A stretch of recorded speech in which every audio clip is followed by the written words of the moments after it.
దేవుని నామానికి మహిమ కలుగునుగాక. మిగిలారా మీ అందరికీ ప్రభు అయిన యేసుక్రీస్తు వారి ప్రశస్త నామంలో నా యొక్క హృదయపూర్వక వందనాలు తెలియజేస్తూ ఉన్నాను.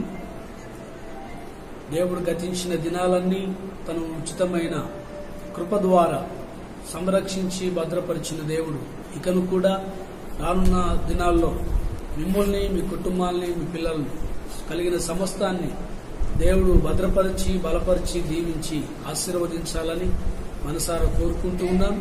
అలాగే ప్రాముఖ్యంగా మరొకసారి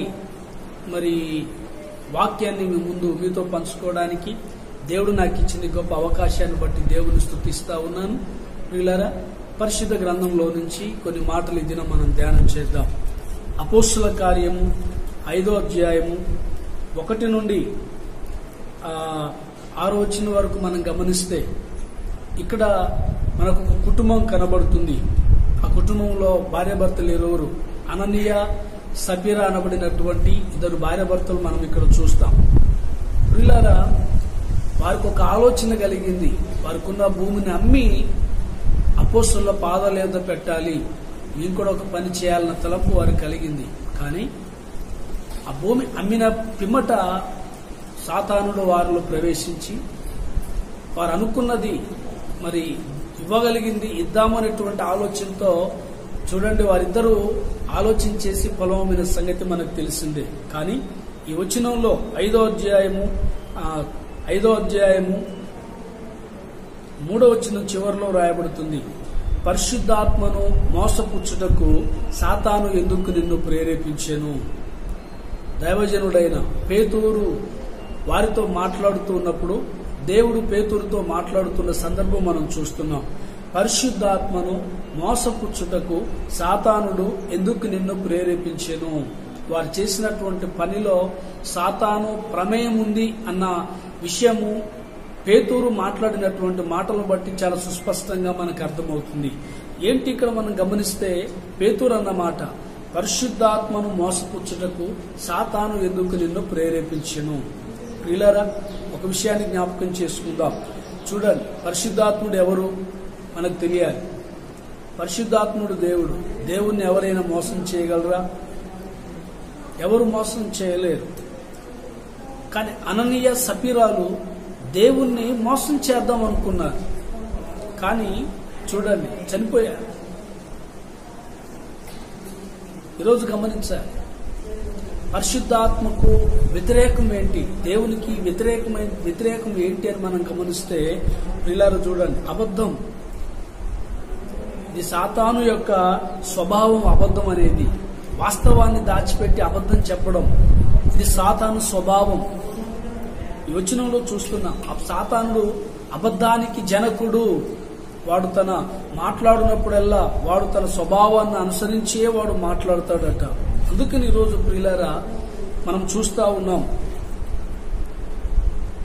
దేవుడు అననీయాను నువ్వు చేసింది ఏమిటి చూడండి అని అడగట్లేదు, నువ్వు చెప్పింది ఏమిటి అని అడుగుతున్నాడు. నువ్వు చేసింది ఏమిటి అని పేతురు అననీయాను ప్రశ్నించడం లేదు, గాని నువ్వు చెప్పింది ఏమిటి అని అడుగుతా ఉన్నాడు. ఇక్కడ అననీయ చేసినటువంటి భయంకరమైనటువంటి తప్పేంటనంటే అబద్ధం చెప్పడం. ఈరోజు ప్రియులారా గమనించాలి, మనకు తెలుసు ప్రారంభ గ్రంథమైన ఆదికాండం ప్రారంభంలో మనం చూస్తాం, సాతానుడు అవ్వ ఆదాములను ఇరువురిని కూడా మోసం చేయడం మనం చూస్తాం. ఈ పండు దేవుడు తినవద్దన్నాడు, ఇది నిజమా అని చెప్పి వారిలో ఒక సందేహాన్ని కలిగచేసి వారి ఇరువురు కూడా దేవుడు తినవద్దు అన్న పండును తిన్నట్లుగా చూడండి, అవ్వ ఆదాములను సాతానుడు ప్రారంభంలోనే మోసం చేసిన సంగతి మనందరికీ తెలిసిందే. అయితే ఈ రోజు చూడండి, సాతాను యొక్క స్వభావం ఏంటి, వాని గుణలక్షణం ఏంటంటే వాడు అబద్ధికుడు, మోసం చేయడం. చూడండి, వాని లక్షణం అది, మోసం చేయడం, మోసగించడం వాని లక్షణం. మరి దేవుని యొక్క గుణలక్షణం, గుణశీలం ఏంటో కూడా నీకు తెలియాలి. దేవుని యొక్క గుణశీలం కూడా ఏంటో నీకు తెలియాలి. ఏంటంటే తండ్రి అయిన దేవుని గురించి బైబిల్లో మనం చూస్తున్నాం. ఆయన అద్వితీయ సత్యవంతుడైనటువంటి యెహోవా. ఆయనలో అబద్ధం ఎక్కడ కనపడదు. మరి ప్రభు అయిన యేసుక్రీస్తు కుమారుడైన యేసుక్రీస్తు వారి విషయంలో మనం గమనిస్తే ఆ యేసు ప్రభు వారి యోహాను సువార్తలో అంటాడు కదా 6వ అధ్యాయంలో, నేనే మార్గము నేనే సత్యం అన్నాడు. దేవుడు సత్యమే తప్ప అబద్ధం ఎప్పుడు కూడా ఆయన తన స్వభావానికి విరుద్ధంగా ఏది దేవుడు మాట్లాడలేడు. కాకపోతే పరిశుద్ధాత్మ గురించి మరి ప్రభు అయిన యేసుక్రీస్తు వారు చెప్పిన సందర్భం మనం చూస్తున్నాం. ఏముంది అక్కడ అంటే చూడండి, సత్య స్వరూపి అయిన ఆత్మ వచ్చినప్పుడు మిమ్మల్ని సర్వ సత్యంలోనికి నడిపించును. పరిశుద్ధాత్ముని గురించి ఈ మాట రాయబడుతుంది. ఈరోజు ప్రియులారా, పరిశుద్ధాత్ముని యొక్క పని కూడా ఏంటంటే సర్వ సత్యంలోకి, అబద్ధంలో మోసంలో ఉన్న వారిని సర్వ సత్యంలోకి నడిపించడం. చూడండి, పరిశుద్ధాత్మని యొక్క పని అన్న విషయం చాలా స్పష్టంగా మనకు అర్థమవుతుంది. ఈరోజు ప్రియులారా గమనించాలి, సత్యంగా మాట్లాడడం అంటే ఏంటి? సత్యంగా మాట్లాడడం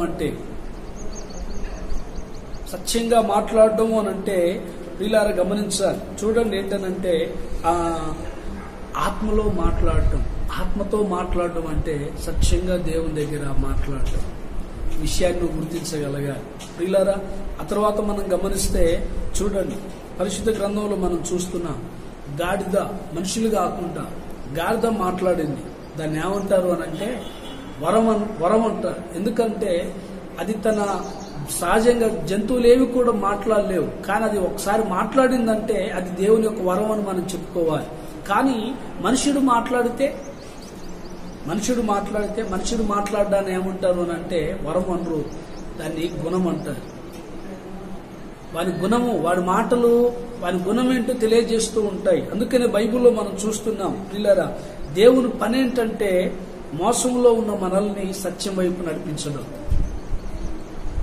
మోసంలో, అబద్ధంలో ఉన్నటువంటి మనల్ని సత్యం వైపు నడిపించడం దేవుని యొక్క పని. అందుకని ఈరోజు ప్రియులారా, మరి వరం కంటే నీ జీవితంలో గుణం చాలా చాలా శ్రేష్టమైంది. చాలాసార్లు మనం చూస్తున్నాం, నాకు ఆ వరం ఉంది, ఏ వరం ఉంది అని చెప్పేసి చెప్తూ చాలాసార్లు చూడండి మనుషులు అబద్ధాలు ఆడుతూ ఉంటారు, మోసం చేస్తూ ఉంటారు. సత్యాన్ని చెప్పడం అనేది చూడండి వారి జీవితంలో విడిచిపెడుతూ ఉంటారు. అయితే వాక్యం చెప్తూ ఉంది, నీకున్న వరం కంటే నీ యొక్క గుణం అనేటువంటిది చాలా దేవునికి ప్రత్యేకమైంది, శ్రేష్టమైంది అన్న విషయాన్ని దేవుని యొక్క వాక్యం చాలా స్పష్టంగా మనకు అర్థమవుతుంది. అందుకనే ఈరోజు ప్రియులారా గమనించాలి, మరి వరం కంటే నీ గుణం చాలా శ్రేష్టమైంది కనుక మరి గుణం అంటే ఏంటనంటే నీ బిహేవియర్, నీ ప్రవర్తన, ఏం మాట్లాడుతావు, ఏం పని చేస్తావు, ఎలా ఉంటావు, నీ బిహేవియర్, టోటల్ నీ బిహేవియర్, నీ ప్రవర్తన అనేది నీ గుణం. ఈరోజు నీ గుణాన్ని ఈరోజు నీ భార్య నమ్ముతుందా? నీ పిల్లలు నమ్ముతున్నారా? ఈరోజు భార్య అయితే నీ భర్తని నమ్ముతున్నాడా? నీ పిల్లల్ని నమ్ముతున్నారా? పిల్లలైతే నీ తల్లిదండ్రులని నమ్ముతున్నారా? ఈరోజు ఒకసారి నీ క్యారెక్టర్, నీ గుణం ఏంటో ఈరోజు జ్ఞాపకం చేసుకోవాలి. అబద్ధం ఆడుతున్నావు అని అంటే అది సాతాను స్వభావం. ఈరోజు అననీయ, సఫీరాలు ఇద్దరు కూడా అబద్ధం ఆడారు. నువ్వు చేసింది ఏమిటి అని దేవుడు అడగలేదు అననీయాని, కానీ నువ్వు చెప్పింది ఏంటి అని పరిశుద్ధాత్మ దేవుడు పేతురులో మాట్లాడుతూ ఉన్నాడు. ఈరోజు అబద్ధం ఆడటం అనేది దేవునికి మంచిది కాదు. అందుకని వచ్చినలో ఈ మన ప్యాసేజీలో మనం గమనించినట్లయితే చూడండి, క్యారెక్టర్ ని, గుణశీలం అనేటువంటిది దేవునికి చాలా ప్రాముఖ్యమైందనే విషయాన్ని జ్ఞాపకం చేస్తున్నాం. అందుకే ఒకరిలో ఒకరు టోటల్ ని బిహేవియర్ ని, ప్రవర్తన అనేటువంటిది, నీ గుణశీలం అనేటువంటిది దేవుని దృష్టికి చాలా ప్రత్యేకమైందన్న విషయాన్ని జ్ఞాపకం చేస్తున్నాను. ఇకపోతే చివరిగా ప్రియులారా చూడండి, మరి ఆత్మచేత నడిపింపబడటం. ఎందరూ దేవుని ఆత్మచేత నడిపింపబడుదురో అనే మాట బైబిల్లో మనం ఎఫెసు పత్రికలో చూస్తాం. ఆత్మచేత నడిపింపబడటం అంటే ఏంటి?